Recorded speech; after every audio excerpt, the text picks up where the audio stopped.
अरे सर्वेश, आज लवकर उठलास? चहा झालाय, देऊ का? गरमागरम आहे बघ, घेतेच आहे मी. रिया पण उठली आहे का? का रे बाबा, असं का दिसतोय चेहरा? झोप झाली नाही का रात्री? ऍसिडिटी? का रे बाबा? रिया कुठे आहे? काय? कधी गेली ती बाहेरी?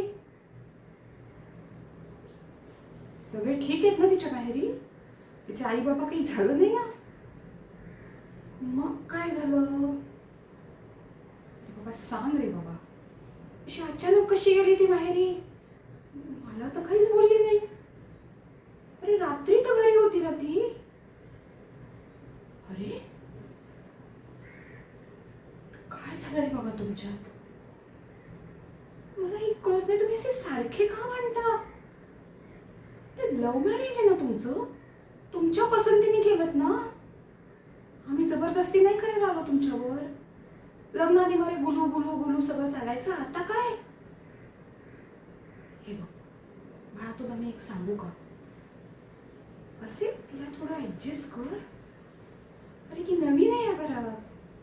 लग्न, संसार, कामाचं टेन्शन होत असेल तिला त्रास. तू जरा समजून घे ना. हे बघ, असं सारखं सारखं भांडणं मला काही बरोबर वाटत नाही बाबा. तू असं कर, चहा घे आणि तिला घेऊन ये बाबा घरी. अरे बसून बोलूया आपण. हे बघ, मी तुमच्या भांडणात पडणार नाही, मला ते आवडतही नाही. पण माहिती मी पण जाणार. अरे एक सांगू का, नवरा बायकोमधले भांडणं ना स्वतः त्या दोघांनी सोडवली पाहिजे असं मला वाटतं. एकाने एक चिडला तर दुसऱ्याने शांत बसावं. अरे ते माहिती ना तुला, एकाने घर पसरवलं तर दुसऱ्याने आवरायचं. हे सहजीवन असतं. हे उपदेश नाही करत आहे मी, सिरियसली बोलतीये. आता कुठे निघालास सर्वेश? काय आजकालची मुलं, इतकी मोठी झाली मुलं तरी काळजी मेल्यांची संपत नाही आमच्या मागची.